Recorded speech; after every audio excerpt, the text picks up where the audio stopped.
इस वीडियो में हम लोग डिस्कस करने वाले हैं इस पर्टिकुलर क्वेश्चंस के बारे में जो कि आपके एग्जामिनेशन पॉइंट ऑफ व्यू से काफ़ी इंपॉर्टेंट है। तो सबसे पहले वीडियो को पॉज करें और खुद ट्राई करें। कर लिया? नहीं हुआ ना? राहुल जी आप कुछ कहना चाहेंगे अगर बच्चों ने बेसिक नहीं सीखा तो? खत्म, टाटा, गुड बाय, गया। तो सबसे पहले क्या सीखेंगे हम लोग? बेसिक पार्ट को। तो चलो बेसिक की तरफ मूव करते हैं, उसके बाद क्वेश्चन करेंगे। के पास नाइट्रोजन कंटेनिंग हमारे पास कंपाउंड्स है 6 या 7 कार्बन हो। और एक बात यहाँ पर नोट डालकर लिख लो कि जब भी कार्बन तो होंगे 6 या 7 कार्बन होंगे, लेकिन कार्बन और हाइड्रोजन के बीच गैप ना 1 या 2 का ही होना चाहिए। अगर ऐसा है तो समझ आना कि इन्हीं कंपाउंड की भाई साहब बात कर रहे हैं वहां से। तो इसका मतलब ये जो कंपाउंड दे रखा है बेसिकली ये है बेंजेमाइड, और ये है हमारे पास एनिलीन, और ये है नाइट्रोबेंजीन, और ये है बेंजीन साइनाइड। अब इसका मॉलिक्यूलर फॉर्मूला कैसे लिखते हैं और क्या रिप्रेजेंटेशन होता है पहले इसको सीख लो। कि भाई साहब देखो क्वेश्चन तो कर ही लोगे, लेकिन आगे और भी क्वेश्चन में कैसे किस तरीके से अप्रोच की रहती है वो भी मैं आपको सिखा रहा हूँ। तो सिंपली यहाँ पर देखो, जब भी आपके पास ये वाला रिंग दिख जाए ना, ये बेंजीन रिंग, तो समझ जाना इसको क्या लिखते हैं हम लोग? C6H5 कहते हैं। तो इतना वाला पार्ट जो लिखा है दिस इज बेसिकली C6H5 लिखा है। और ये जो CONS2 एज इट इज छाप दो पहले, CONS2। कई बार आपको ना ऐसे भी लिखा मिल सकता है ABCD क्वेश्चन जब करने जाओगे तब। जब ये वाले क्वेश्चन होंगे तो क्या करोगे? इसको C6H5 और इसको लिखोगे NH2। ये बात समझ में आ गई? बेसिकली देखो मैं आपको से कह क्या रहा हूँ कि जो आपके पास ये बेंजीन रिंग वाला पार्ट है ना, इसको हम लोग लिखते हैं क्या है? C6H5 कहते हैं। इसीलिए मैं कह रहा हूँ ये वाला जो येलो वाला पार्ट है वो ये है। तो इसलिए मैं बार बार कर क्या रहा हूँ, ये जो नीचे वाला पार्ट को मैं C6H5 कर लिख रहा हूँ। यहाँ पे भी सेम कांड करूंगा, C6H5 और यहाँ पर होने वाला NO2। यहाँ पर क्या लिखने वाला हूँ? C6H5 और यहाँ पर लिखूंगा CN। पेपर में जब आप ABCD टाइप के क्वेश्चंस करने जाओगे तो आपको ऐसा भी लिखा मिल सकता है। अब अगर आपको ना इसमें देखना कितने कार्बन है, तो एक देखो 6 कार्बन तो यहाँ पर थे, एक कार्बन यहाँ पर, टोटल कार्बन कितने हो गए? यहाँ पर 7 कार्बन, 6 यहाँ पर, 1 यहाँ पर, 7 कार्बन हो गए। हाइड्रोजन कितने हैं? 5 यहाँ पर, 2 यहाँ पर, कितने हो गए? 7 हाइड्रोजन हो गए। उसके बाद यहाँ पर ऑक्सीजन कितने हैं? यहाँ पर 1 ऑक्सीजन, तो यहाँ ऑक्सीजन लिख लो, नाइट्रोजन 1 था। तो इस तरीके से हम लोगों ने लिख लिया। समझ में आ गया ना? तो ये जो आपने लिखा है ये वाला चीज, ये है मॉलिक्यूलर फॉर्मूला किसका? बेंजेमाइड का। सेम काम यहाँ पर भी करना है। कितने कार्बन है? 6 कार्बन है, तो 6 कार्बन लिख लो। हाइड्रोजन कितने हैं? यहाँ पर 5 यहाँ पर, 2 यहाँ पर, कितने हाइड्रोजन हो गए? 7 हाइड्रोजन हो गए। और यहाँ पर नाइट्रोजन था, यहाँ पर नाइट्रोजन लिख लो। ठीक है। उसके बाद देखो यहाँ पर कितने कार्बन है? कार्बन तो 6 ही है। हाइड्रोजन कितने हो गए? हाइड्रोजन 5 ही है। और उसके बाद जो चीज लिखा है एज इट इज ही रहेगा। यहाँ पर कुछ हम लोग ऐसा कुछ कांड कर नहीं सकते। दैट मीन्स ये पर ये वाला तो एज इट इज ही रहेगा। यहाँ वाले में क्या होने वाला? ये वाला कार्बन और ये वाला कार्बन ऐड हो जाएंगे, तो मतलब ये 6 और इधर एक साथ, तो यहाँ पर भी हो जाएगा 7 कार्बन। हाइड्रोजन कितने हो जाने वाले हैं? 5। और यहाँ पर हो जाएगा कितना? नाइट्रोजन। तो समझ जाना भाई साहब, जब भी आपके पास नाइट्रोजन हो तो कार्बन हाइड्रोजन के बीच गैपिंग है तो है ही नहीं है, फिर है तो एक एक का है। तो जब भी ऐसा हो तो कंपाउंड इन्हीं में से तो आएगा, गारंटीड इन्हीं में से आएगा। अगर हमारे पास कभी भी साइनाइड गिवन हो और यहाँ पर एरो के ऊपर लिखा हुआ वाटर, दैट मीन्स हमें बाय डिफॉल्ट ये समझ के रखना है कि अगर साइनाइड गिवन हो तो साइनाइड के कंप्लीट हाइड्रोलिसिस से बनती है कार्बोक्सिलिक एसिड। अगर हमारे पास साइनाइड फिर से गिवन हो और एरो के नीचे हमेशा लिखा मिलेगा पार्शियल हाइड्रोलिसिस, अगर कभी ऐसा होगा तो साइनाइड के पार्शियल हाइड्रोलिसिस से क्या बनेगा? एमाइड बनने वाला है। ये वाला पार्ट तो डेफिनेटली समझ में आ गया होगा। अब यहाँ पर आओ, अगर हमारे पास कभी भी एमाइड गिवन हो, अगर एरो के ऊपर लिखा हुआ Br2 plus NaOH, that means कई बार आपको लिखा मिल सकता है NaOBr, या फिर कभी ऐसा लिखा हो Br2 प्लस KOH, तो आपको पता होना चाहिए कि Br2 प्लस KOH को पेपर में KOBr भी लिखा मिल सकता है। यहाँ पर होता क्या है, ये जो CO वाला पार्ट है पूरा, ये CO यहाँ से उड़ जाता है, तो बेसिकली यहाँ पर बनती है अमीन बन जाती है। तो यहाँ पर हो जाएगा R और यहाँ पर हो जाएगा NH2। ये बात समझ में आ गई? कुछ नहीं होता भाई, ये जो CO वाला पार्ट है पूरा यहाँ से उड़ जाता है। अगर हम लोग एमाइड की करा दे रिडक्शन, तो रिडक्शन कराने से क्या होने वाला है? यहाँ पर ये जो O है वो कन्वर्ट हो जाएगा H2 में, बन जाएगा यहाँ पर CH2NH2। दैट मीन्स यहाँ पर बन जाएगा R और यहाँ आ जाएगा CH2 और यहाँ पर हो जाएगा NH2। यहाँ पर क्या हुआ है? यहाँ पर हुआ है रिडक्शन, और ये वाला जो ऑक्सीजन था यहाँ पर, ये ऑक्सीजन हट गया है, यहाँ पर 2 हाइड्रोजन अटैच हो गए हैं। अब यहाँ पर बात करते हैं P2O5 के बारे में। तो P2O5 एक डिहाइड्रेटिंग एजेंट है, तो यहाँ पर पानी निकलेगा। बेसिकली यहाँ से ऑक्सीजन और यहाँ से हाइड्रोजन यहाँ से एलिमिनेट हो जाएंगे, यहाँ बन जाएगा साइनाइड। अब ये जो हमारे पास एमाइड गिवन है, अगर हम लोग इसकी फिर से हाइड्रोलिसिस करा दे तो हमें अगेन ऑब्टेन हो जाएगा कार्बोक्सिलिक एसिड। अब ये वाला रिएक्शन लिटरली सच में बहुत इंपॉर्टेंट है, तो प्लीज इसको अंडरस्टैंड बिल्कुल मत करना। तो यहाँ पर आपको पता होना चाहिए कि जब भी आपके पास एलिफेटिक अमीन हो, अगर इसकी रिएक्शन हम लोग करा रहे हो सोडियम नाइट्राइड प्लस HCl के साथ, तो आपको ये बात भी पता होना चाहिए कि सोडियम नाइट्राइड प्लस HCl की जगह पर पेपर में आपको HNO2 भी लिखा मिल सकता है। चाहे आपको ये लिखा मिले चाहे ये लिखा मिले, दोनों का मतलब सेम है। जब भी आपके पास एलिफेटिक अमीन हो तो क्या होता है, ये जो NH2 वाला पार्ट है वो कन्वर्ट हो जाता है OH में, दैट मीन्स यहाँ पर बन जाती है अल्कोहल। तो प्लीज इसको दिमाग में रख लेना कि जब भी एलिफेटिक अमीन होगा तो NH2 कन्वर्ट हो जाएगा OH में, जबकि जब भी आपके पास एरोमेटिक प्राइमरी अमीन हो तो ये जो NH2 होगा कन्वर्ट हो जाएगा N2+Cl माइनस में, दैट मीन्स यहाँ पर बन जाएगा BDC। यहाँ पर क्या हो जाएगा, जो NH2 होगा कन्वर्ट हो जाएगा इसमें N2+Cl माइनस में, जिसे हम लोग क्या कहते हैं BDC, that means benzene diazonium chloride. जहाँ पर एक एलिफेटिक अमीन है तो जो NH2 हो जाएगा वो कन्वर्ट हो जाएगा OH में और यहाँ बन जाएगा अल्कोहल।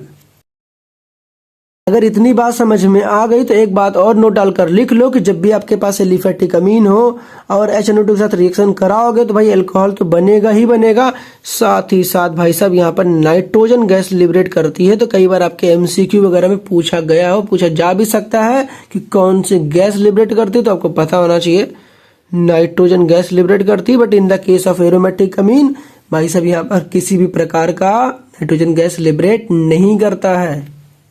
अब ये जो आपके सामने BDC बना है, इससे हम लोग मल्टीपल प्रोडक्ट की फॉर्मेशन तो कर सकते हैं, बट फिलहाल आपको सिर्फ 3 बातें आपको फिलहाल के लिए दिमाग में रखना है। पहला तो आपको इसकी रिएक्शन करानी है H3PO2 प्लस H2O के साथ। दूसरा आपको रिएक्शन करानी इसकी एथिल अल्कोहल के साथ, दैट मीन्स यहाँ पर आप लिख सकते हो C2H5 और OH के साथ। और आपको पता होना चाहिए C2H5 OH और क्या लिखा मिल सकता है आपको, CH3 CH2OH। तो पेपर में ये लिखा हो ये लिखे हो, दोनों का मतलब सेम ही है। और तीसरी जो आप दिमाग में रख लो, इसकी रिएक्शन करा दोगे अगर आप वाटर के साथ, वाटर कैसा होगा, वार्म वाटर होगा, हॉट वाटर होगा। तो बेसिकली देखो 3 डिफरेंट रिएक्शन होंगे, एक ये और ये है। अब यहाँ पर अगर आपने हाइपोफॉस्फोरस एसिड के साथ रिएक्शन करे तो क्या होने वाला है, सिंपली ये जो पूरा टकला है इसको उड़ा देना है और यहाँ पर बना देना सिंपली बेंजीन, दैट मीन्स यहाँ पर खोपड़ी पे आ जाएगा एक सिंपल सा H, दैट मीन्स यहाँ बन जाएगा C6H6 बन जाएगा। ठीक है, बाई प्रोडक्ट में नहीं लिख रहा फिलहाल, तो आपको पता होना चाहिए जब भी आपके पास H3PO2 हो प्लस H2O हो या फिर एथिल अल्कोहल हो और आपके सामने BDC हो, सिंपल सा एक चीज बनेगा जो कि है बेंजीन। तो ये बात आपको पता होना चाहिए। अगर आपके पास वार्म वाटर हो तो कुछ नहीं करना होता, N2 gas based leaving group है, N2 गैस निकल जाएगी, Cl निकल जाएगा, यहाँ पर सिंपली आ जाएगा फेनॉल। क्या बन जाएगा, फेनॉल। जिंक डस्ट के साथ रिएक्शन करानी पड़ेगी, सिंपली यहाँ भी कुछ नहीं होगा, ये जो ऑक्सीजन है यहाँ से हट जाएगा, फिर से यहाँ बन जाएगा बेंजीन। तो ये बेसिक इन्फॉर्मेशन आपको पता होना चाहिए। अगर इतनी इन्फॉर्मेशन आपको है तो डेफिनेटली अब हम लोग रिएक्शन की तरफ मूव ऑन कर सकते हैं। कह रखा है कि एक ऑर्गेनिक कंपाउंड है A, जिसका मॉलिक्यूलर फॉर्मूला कितना है, C7H7 और NO है। सबसे पहले हमें दे रखा है कंपाउंड A दिया है जिसका मॉलिक्यूलर फॉर्मूला कितना है, भाई साहब ने दे दिया C7H7 और लिख दिया NO। ठीक है, उसके बाद बोल रहे हैं कि जो ये कंपाउंड A है रिएक्ट कर रहा है Br2 विथ एक्वस NaOH। तो भाई जो कंपाउंड A है ये रिएक्शंस कर रहा है Br2 विथ NaOH के साथ। कह रखा है कि टू गिव कंपाउंड B, तो ये बनाता है कंपाउंड B। ठीक, कि which on reaction with NaNO2 plus HCl at 0 degree Celsius gives compound C। ये जो B है कह रखा क्वेश्चन में, ये रिएक्शंस करता है NaNO2 प्लस HCl के साथ 0 से 5 डिग्री सेल्सियस टेम्परेचर पर। ठीक है, क्या बनाता है, कंपाउंड C बनाता है। ठीक है, यहां तक बात समझ में आ गई। जो ये compound C on heating with C2H5OH, जो ये कंपाउंड C बना है इसको अगर हम लोग हीट करते हैं किसके साथ, C2H5OH के साथ, क्या करेंगे, इसको हीट करेंगे। अगर हम लोग इसके साथ हीट करते हैं तो क्या मिलता है हमें, गिव्स अ हाइड्रोकार्बन D। तो हमें एक हाइड्रोकार्बन मिलता है जो कि D है। ठीक है, क्या फिर आगे देखो क्या बोल रखा है कि जो भी कंपाउंड B बना है, ये जो कंपाउंड B बना है अगर हम लोग इसकी रिएक्शंस कराते हैं Br2 के साथ, दैट मीन्स ब्रोमीन के साथ, तो क्या मिलता है हमें, यहाँ पर मिलता है वाइट प्रेसिपिटेट मिलती है, तो यहाँ पर मिल जाता है वाइट पीपीटी। अब इसके बाद हमें ना क्वेश्चन को A B C D and E part को आइडेंटिफाई करना है। इसके बाद हम ना ए पार्ट से स्टार्ट करते हैं। जैसे ही क्वेश्चन वाले ने कहा ना कंपाउंड ए है जिसका मॉलिक्यूलर फॉर्मूला C7H7NO दे रखा है और सामने लिखा हुआ है Br2 + NaOH। मैंने अभी आपको बताया था जब भी कार्बन और हाइड्रोजन के बीच में या तो गैप हो ही ना या फिर एक कार्बन या हाइड्रोजन गैप हो तो भाई साहब पक्की बेंजीन रिंग तो है। तो मुझे समझ में ये बात आ गई जो कंपाउंड ए है उसमें बेंजीन रिंग है, ये बात समझ में आ गई। और जैसे ही भाई क्वेश्चन वालों ने दे रखा ना Pr2 + NaOH, मेरे को समझ में आ गया भाई साहब MID ही है, CONS2 है। तो यहाँ पर क्या बनाना है CONS2। तो आपको पता होना चाहिए कि CONS2 का मॉलिक्यूलर फॉर्मूला ही यही होता है। भाई कार्बन गिन लेना, अभी आपको थोड़ी देर पहले बताया था। तो जो कंपाउंड ए होगा यही होगा, ठीक है। तो कंपाउंड ए हमें समझ में आ गया। अब जैसा कि मैंने अभी आपको बताया कि जब भी आपके पास Br2 + NaOH हो क्या करता है ये CO वाले पार्ट को यहाँ से उड़ा देगा, ठीक है। तो सिंपली क्या बन जाएगा, यहाँ पर बन जाएगा एनिलीन बन जाएगा। एनिलीन बना है, क्या करना है इसको हमें NaNO2 + HCl के साथ ट्रीटमेंट करनी है। तो क्या बन जाएगी BDC बन जाएगी यहाँ पर।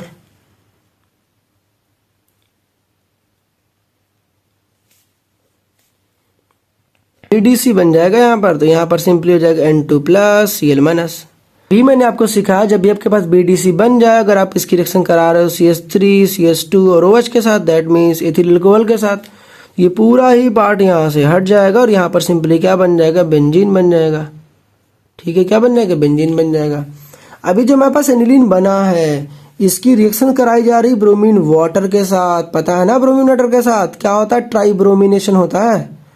ब्रोमीन वाटर के साथ रिएक्शन कराने में क्या होता है, ब्रोमीन वाटर के साथ रिएक्शन कराने से एनिलीन का ट्राई ब्रोमिनेशन हो जाता है। दैट मीन्स सारे के सारे ऑर्थो एंड पैरा पोजीशंस पर ब्रोमीन जाकर ऑक्यूपाई हो जाते हैं। दैट मीन्स यहाँ पर बन जाता है 2,4,6 ट्राई ब्रोमो एनिलीन बन जाता है जो कि एक वाइट कलर का प्रेसिपिटेट होता है। तो यहाँ पर भी ब्रोमीन आ जाएगा, यहाँ पर भी ब्रोमीन आ जाएगा और नीचे भी ब्रोमीन आ जाएगा। ये बात समझ में आ गया। तो यही है भाई साहब कंपाउंड ई जो कि है वाइट प्रेसिपिटेट। इसका यूएपीसी नेम क्या है 2,4,6 try bromo aniline. I hope so कि ये क्वेश्चन समझ में आ गया होगा। मूव करते हैं नेक्स्ट क्वेश्चन की तरफ। जब भी आपके पास क्वेश्चन आता है तो सबसे पहला आपका काम क्या होता है, जैसे जैसे क्वेश्चन में कहा गया है उसको अच्छे से रीड करो और जैसे जैसे कहा गया उसको लिखना स्टार्ट कर दो। जैसे कि कहा गया है एक कंपाउंड ए है on reduction with iron scrap and hydrochloric acid gives compound B.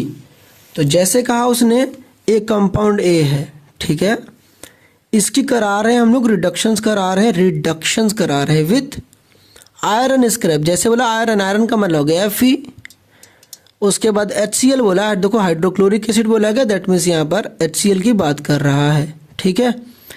ये जो कंपाउंड ए है Fe + HCl के साथ रिएक्शन करता है, बनाता कंपाउंड्स बी बनाता है, ठीक है।